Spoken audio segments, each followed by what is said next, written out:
So during COVID, when the world was shut down, I think every week I would send a new sample box to our customer in the US. And over time, I think I must have sent like at least 30 or 40 different samples, so one every week. And because they would say, okay, this is too salty, this is not crispy enough, this is this and that. Whatever feedback they had, I would incorporate it in this keep shipping. I think that approach, I think they appreciated it. And that's how we were selected for this one private label customer. Building a global consumer brand is one of the hardest challenges in business. Getting a product onto supermarket shelves in another country requires distribution networks, retailer trust, and often a fair amount of persistence. My guest today is Sreenivas Saba, Managing Director of Uncle Saba's Papadums, a snack brand that has expanded from Southeast Asia into international markets, including the United States and Australia. I met Sreenivas when my firm, Dearin and Associates, worked with Uncle Saba's to organise distributor meetings in Australia as part of their international expansion strategy.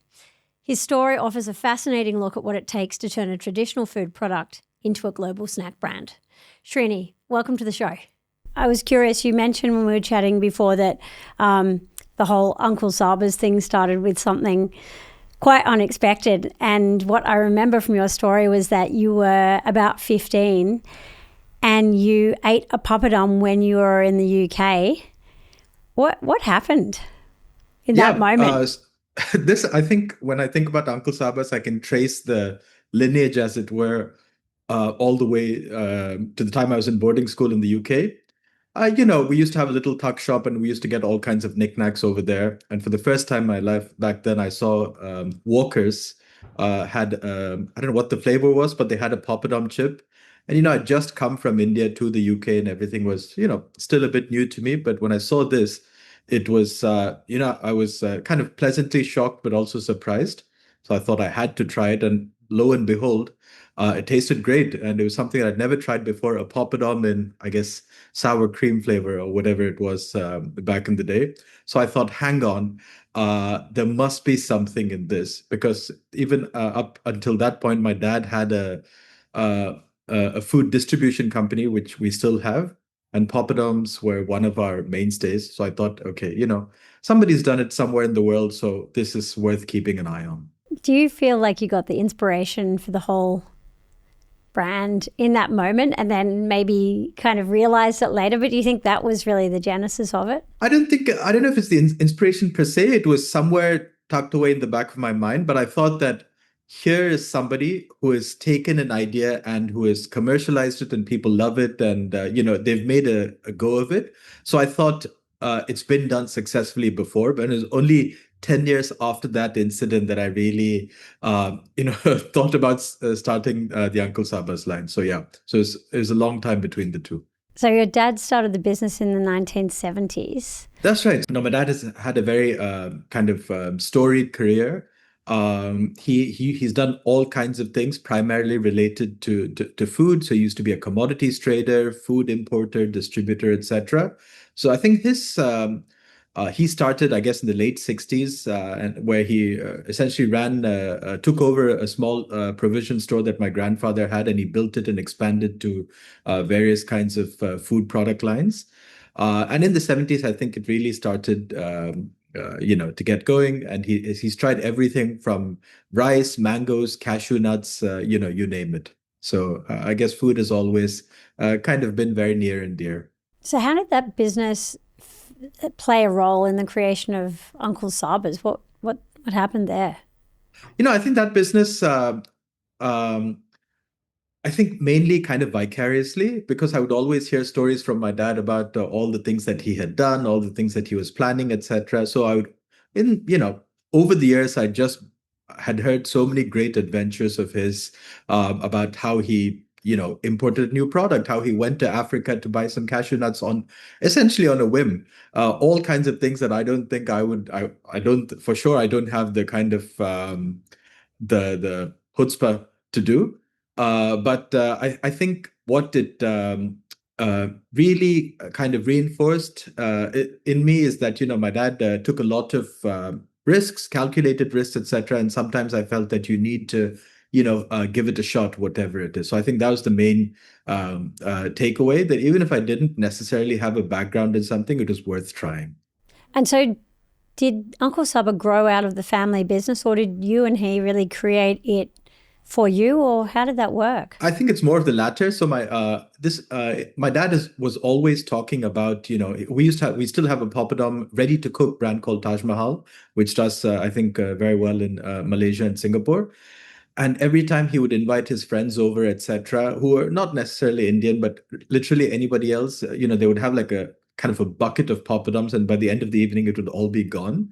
So I think that the realization for him was that people really like it, but nobody who's not of a South Asian background, nobody would even bother trying to cook it on their own.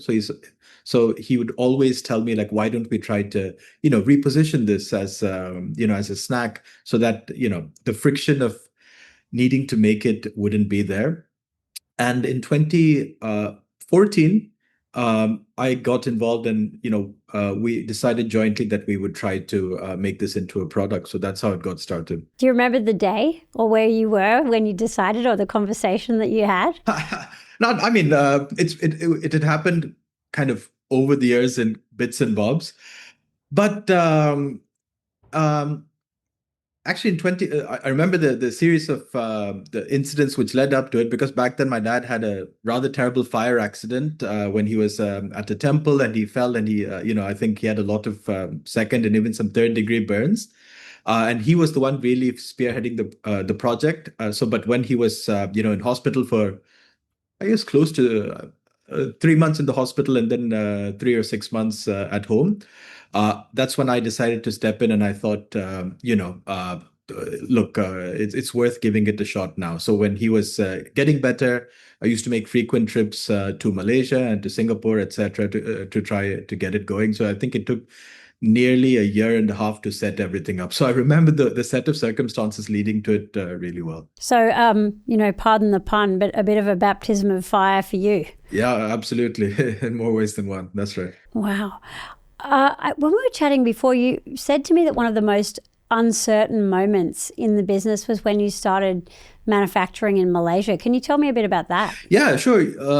I had no background in food manufacturing at all.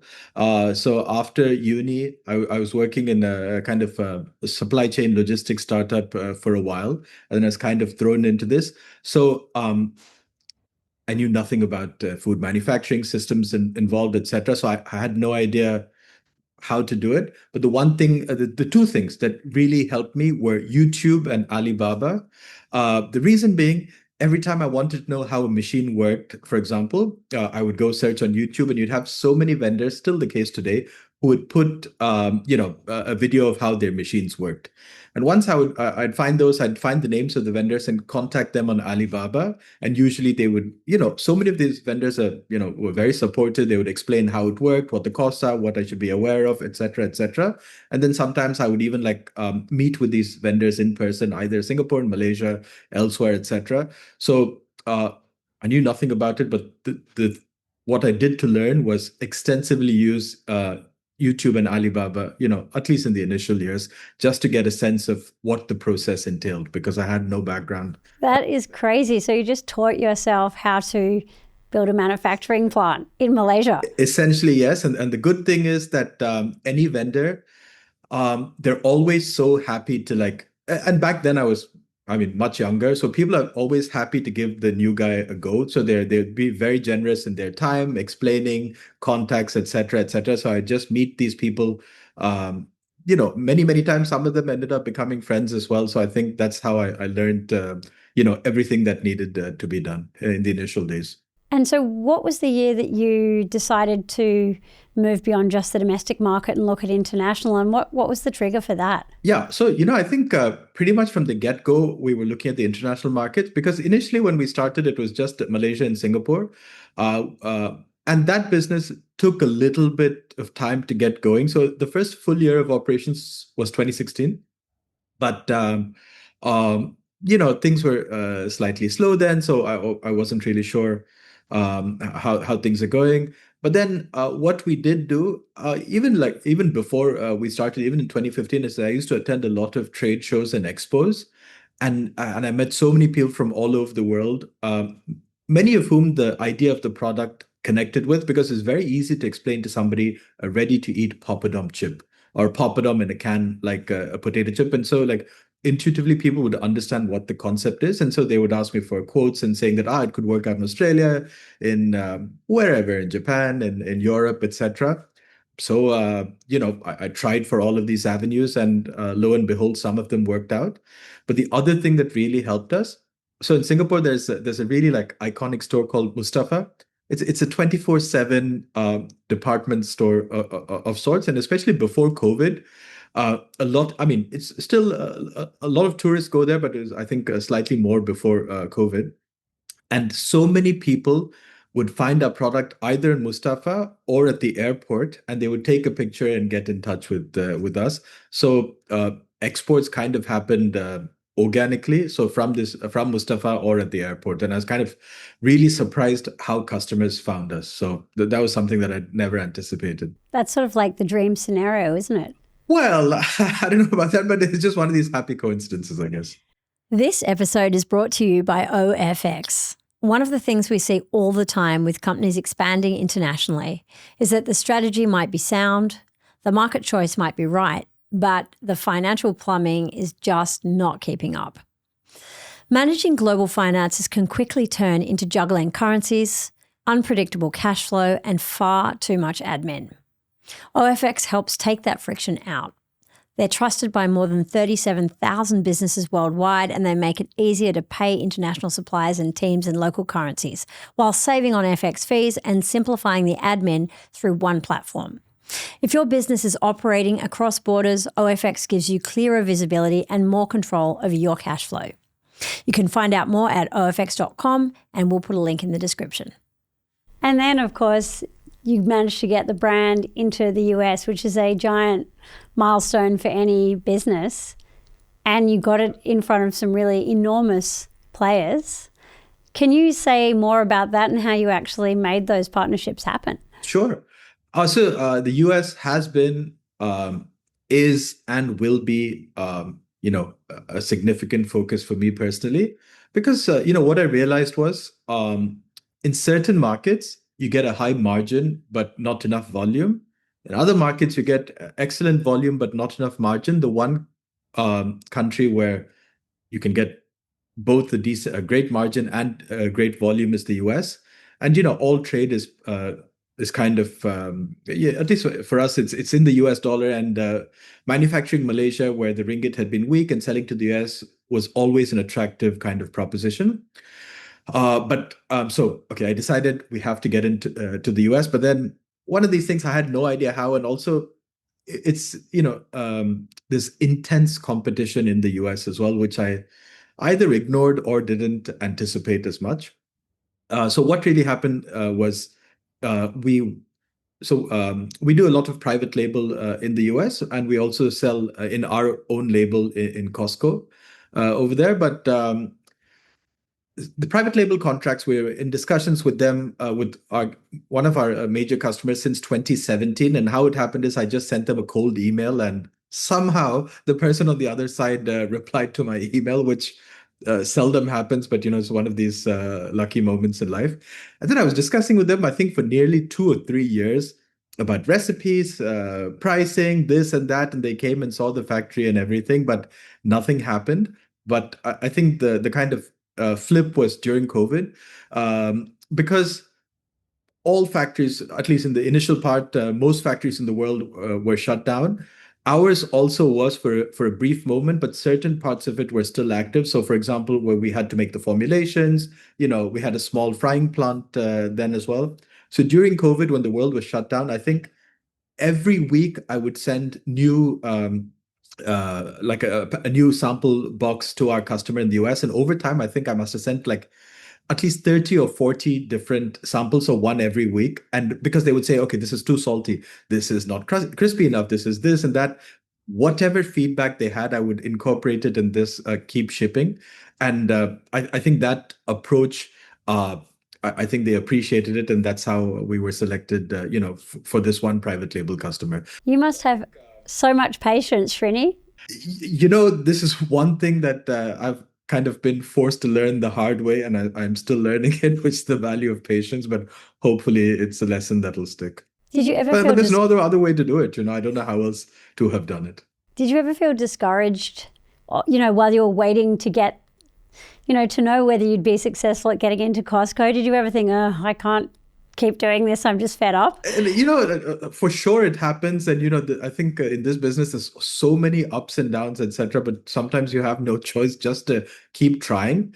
And if it works out, great. If not, you kind of have to pivot and do something else. But I guess it's like, no matter what happens, I think I shouldn't try to take things personally, because the most important thing is, did I try my best? And in many occasions, I think I did. Well, clearly you did something right, because getting into Costco is really, really difficult. I mean, these guys have got such high standards. From your experience, what does it take for a small brand to earn the trust of a giant like Costco? I think to have a good product, good price, of course, that goes without saying. But then anybody who wants to get into somebody like Costco, the good thing is they're very clear in what they want. What I mean by that is, they have a certain set of standards which they want you to meet. They have a Costco audit. They have a SEDEX, which is a certification for the ethical treatment of people. So they know exactly what it is that they want. And everywhere in the world, these resources are available. So consultants who can help you, get those certifications, change your systems, etc. So being willing to do what it takes, even without there being some assured reward on the other side, I think that's the most important thing, because the ecosystem is so well developed all over the world, wherever there's any kind of food manufacturing taking place, that you just have to listen to them and get your systems up and keep doing what it takes. I think that's the most important thing. Of course, I'm assuming that somebody already has a product that they believe in at the right price, quality, etc. Over and above that, just they make it quite easy. Well, they make it very straightforward for suppliers in terms of their expectations. So that itself is a good thing. Yeah, I think they're pretty great to work with, aren't they? Once you get in there and get on board. You were saying to me also that obviously you got into Costco during this pandemic period, or that was sort of the genesis of it, where you were testing every week and sending them and then incorporating the feedback. And I think when we were chatting before we started to record, that you'd said to me that the pandemic was sort of like a turning point or an inflection point for the business. Can you tell me a little bit more about that? I mean, I know there's a Costco piece to it, but were there other things that happened that really generated that inflection during the pandemic? Sure. So Costco is slightly later. During the pandemic, it was a different customer. Costco is, I think, last year, and we started year before, and it was last year. But during the pandemic,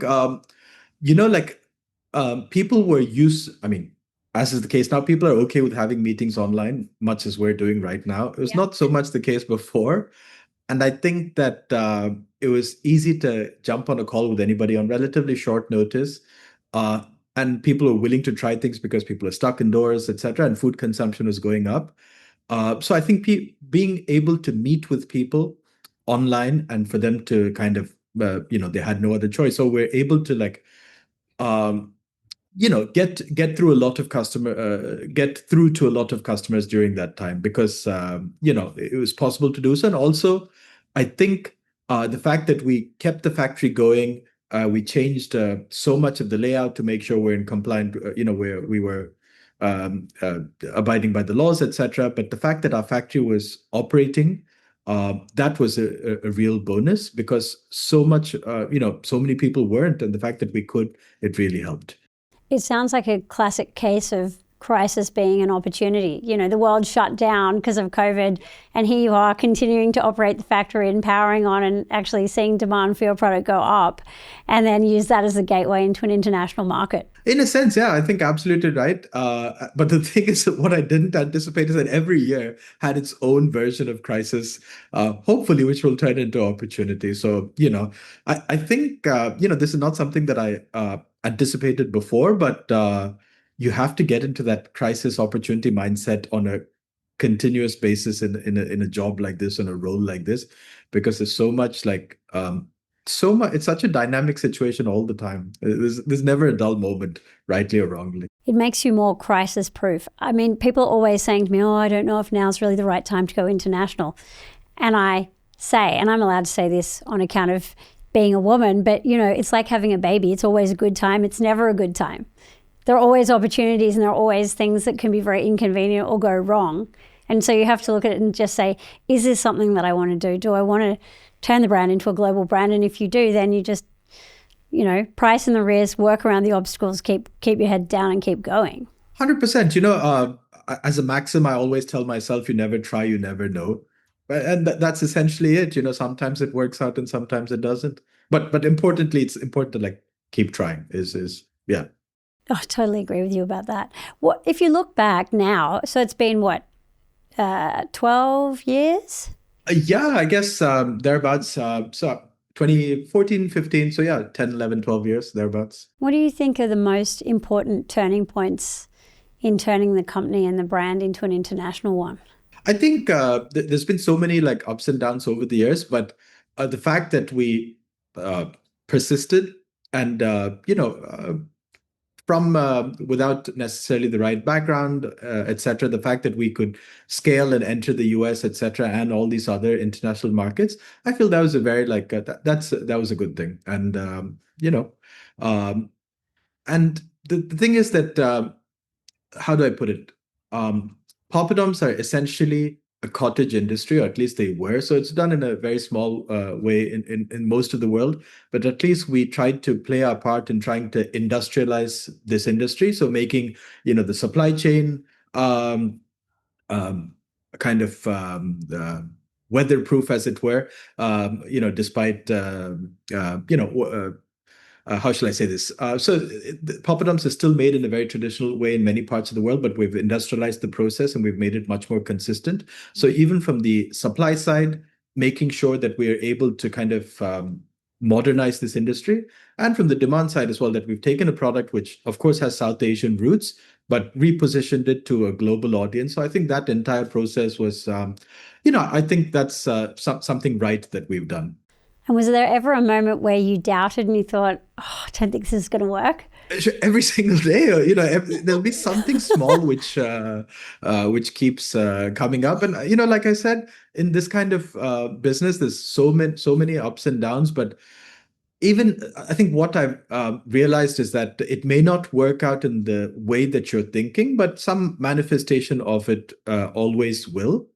So in that sense, it's important just to like keep adjusting course, pivoting, and keep going, because the original idea, I guess, wouldn't manifest exactly how you envisioned it, but some version of it will, and you have to keep an open mind, not just be too stuck to whatever initial conception you had of it. I love that philosophy. Yeah, now, here is the an hard important way. question. As somebody who always wanted things a certain way, but life has taught me otherwise. Very important question. What is the best flavor of Uncle Saba's papadums? Ooh, I think, well, everybody has their own. I personally like the sweet chili because the chip that I actually used to like when I was in school was the Walker's Thai sweet chili, which is why I did our sweet chili as well. So that's probably my favorite. Can we put a link to it in the show notes? For sure, we'll do that. Excellent. So my last question for you is this. If somebody wanted to build a global food brand and they were starting out where you were starting out back in 2014, what would you tell them to expect that they probably haven't thought of yet? Expect higher highs and lower lows than what you thought. I think this is this thing, because when you get into it and when things work out, you have so much momentum, etc., and you feel things are working out, but then suddenly things change, and then it's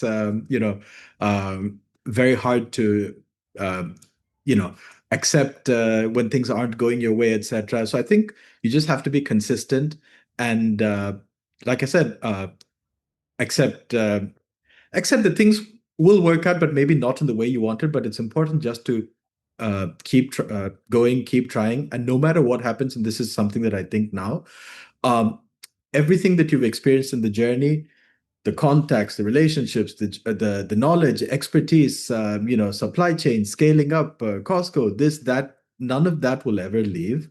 So even if it doesn't work out for the brand that you're thinking of, you can always apply those skill sets to something else.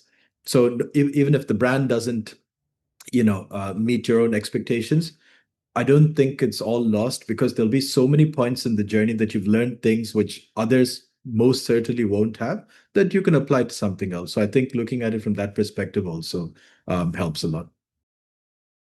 Srini, it has been so great to have you on the show. Thanks for carving out some time to, hang out and have a chat. I am absolutely looking forward to seeing you next time I come up to Singapore and or Malaysia, or you're traveling down this way to Sydney. My pleasure, and thank you so much, Cynthia. And I really enjoyed the conversation as well. And look, even when we were working on the project a few months ago, I actually really appreciated your insights about the Australian market, international market, etc.